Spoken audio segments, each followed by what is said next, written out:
สบายดีเนาะพี่น้องเพื่อนมิตรสหายทุกคนมื้อนี้ก็สิมาพามาเบิ่งบรรยากาศแห่บุญกฐินอยู่วัดสว่างบ้านนาพาสุกเนาะอยู่บ้านนาพาสุกเมืองไชยธานีนครหลวงเวียงจันทน์เพิ่นก็เฮ็ดโดยนั่นแหละนี่ก็หาก็สิเอาคลิปมาลงเจออีกแล้วนี่ก็คืออีกรูปการหนึ่งที่ฮีตของประเพณีลาวเนาะบ่เคยปาบ่เคยทิ้งบ่ปล่อยฮีตให้มองบ่ปล่อยคล้องให้เสาเพิ่นว่าจังได๋สืบห้อยตาบาห้อยปูดเป็นฮีตของประเพณีอันเก่าแก่มาตั้งแต่ดึกดำบรรพ์สมัยพุทธกาลพุ่นล่ะเนาะมาฮอดมื้อนี้เป็นงานบุญออกพรรษาแล้วก็เพิ่นก็ต้องได้เฮ็ดกฐินแต่ละวัดเนาะเพิ่นอาจจะมีเจ้าศรัทธาถวาย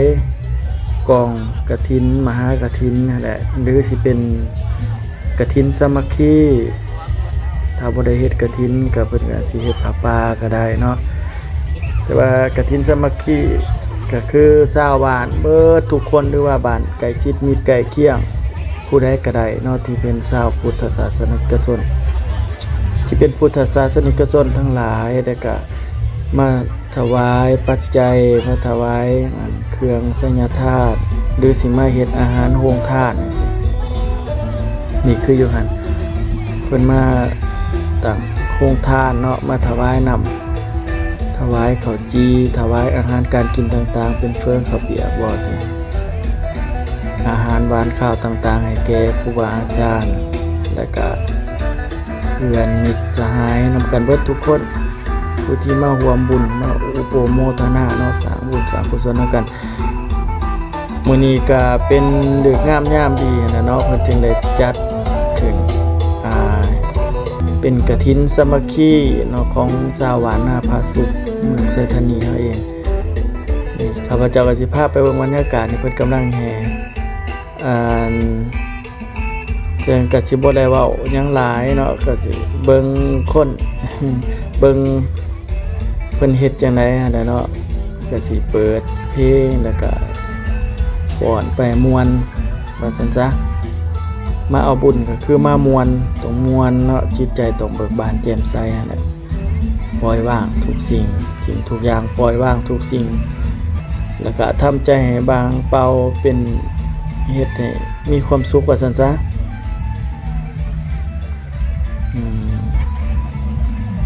เอาฝากกดไลค์กดแชร์กดติดตามหน่อยเด้อบางที่คนอยู่ในคลิปนี่เห็นแล้วก็กดติดตามหน่อยเลยขะหน่อยเลยเนาะฝากเบิดทุกผู้ทุกคนผู้ที่เห็นคลิปนี้บ่ทันได้ติดตามก็ติดตามให้ได้ก็สิพาเบิ่งหลายๆบรรยากาศนั่นน่ะเนาะบ่แม่นว่าสิเป็นฮีตของประเพณีหรือว่าวัตถุโบราณสถานที่ต่างๆเป็นวัดว่าอารามบ่หรือว่าไปลงไปป่าจังซี่ธรรมศาสตร์บ่ภูผาป่าดงหรือว่าสถานที่ที่ว่าเป็นตาอยากไปเนาะบางเทื่อบอนที่คนบ่ฮู้บ่เห็นจังซี่ก็อยากถ่ายลงบ่แม่นหยังดอกเนาะเอาไว้เพื่อให้เฮาได้เบิ่งในอนาคตข้างหน้าว่าครั้งหนึ่งเฮาก็เคยไปวันนี้เ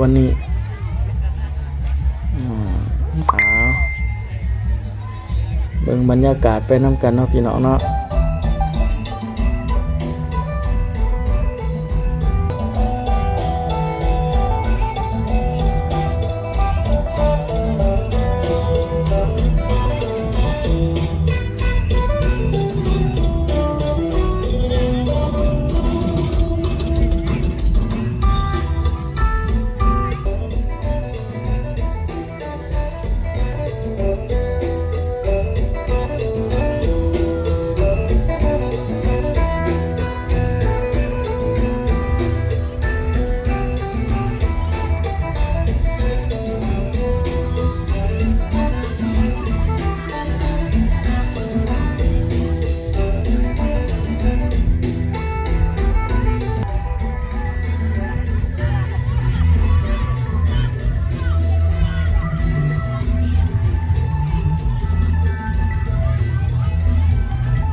แหละเนาะพี่น้องเนาะพลังบุญพลังกุศล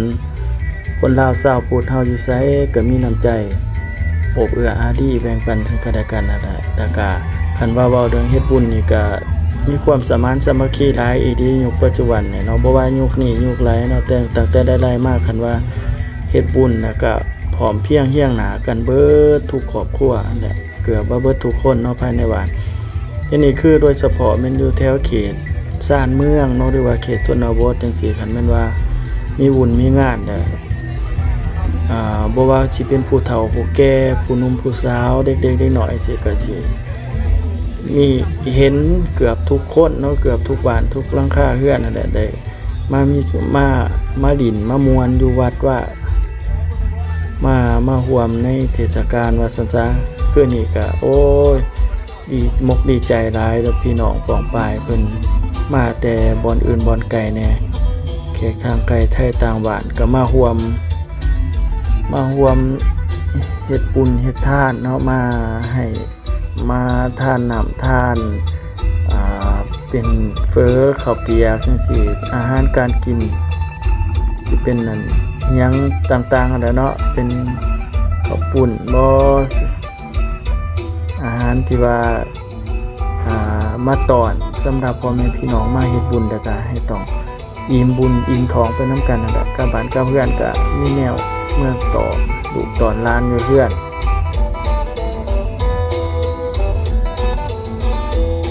ข้าพเจ้ามาเห็นอันภาพในงานนี่ก็โอ้ดีมากดีใจหลายว่าอย่างน้อยคนลาวชาวพุทธเฮาก็ยังบ่ลืมบ่ทิ้งนะบ่ปล่อยหินให้มองบ่ปล่อยของให้เศร้าเพิ่นก็ม่วนดีเด้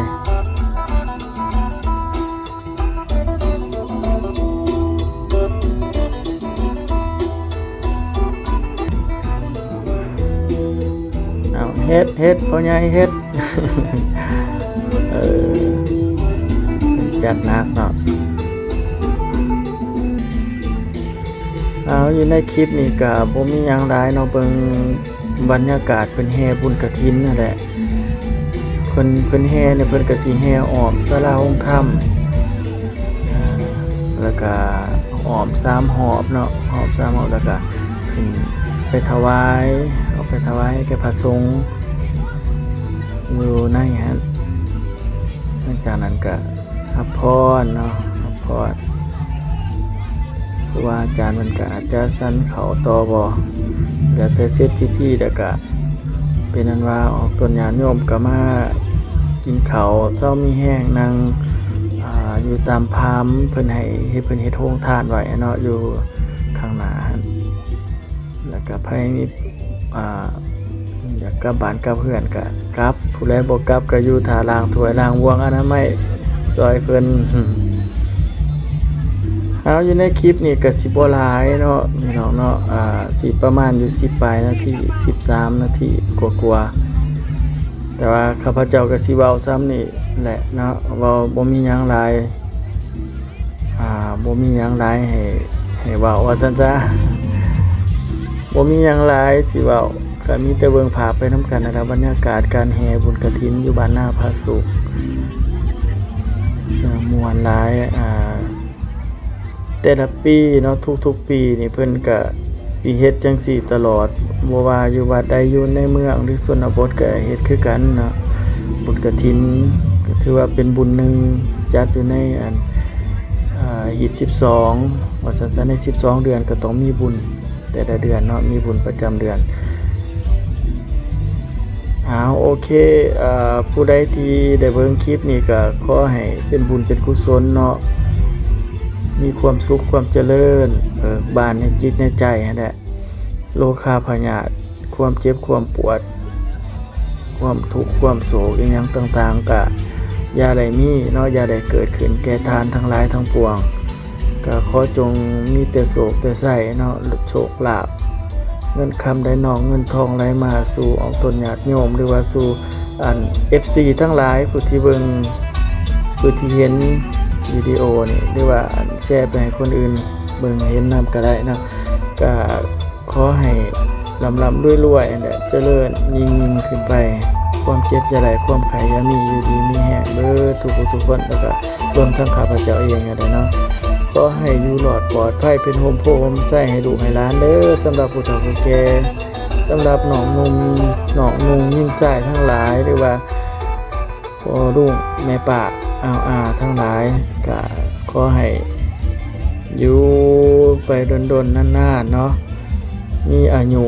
หมั่นควรยืนสุขภาพเข้มแข็งแข็งแรงร่ำรวยขอให้ดีขึ้นชีวิตดีขึ้นแต่ละมื้อดีขึ้นกว่าเก่าเนาะไปทางใดก็มีแต่คนฮักคนหอมมาแหละเป็นที่ฮักของคนและสรรพสัตว์ทั้งหลายแล้วก็ขอให้ได้บุญได้หลายนำกันเนาะที่เบิ่งมาฮอดจุดนี้หรือว่าเบิ่งหน่อยนึงก็อย่าบ่เป็นหยังแต่ที่สำคัญก็กดไลค์กดแชร์กดติดตามให้ได้เด้อพี่น้องเด้อสวยเป็นกำลังใจเนาะให้เราจัน88นี่แล้วก็มีกำลังใจได้เฮ็ดคลิปต่อไปนี่คลิปอื่นว่าซั่นซะและสิขอเว้าเพียงส่ำนี้บ๊ายบายเนาะบ๊ายบายมีต้นเมตตันกระนำขึ้นมาเด้อหรือว่าผู้ใดที่อยากในทางในมา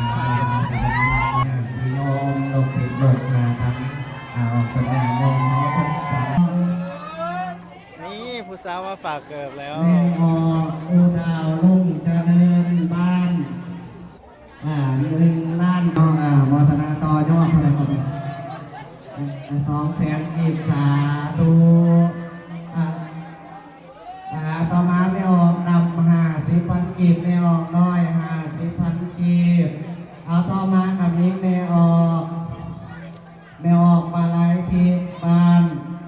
รักแปดสมบัติเมืองหาดไซฟองนอน100,000กีบสาธุ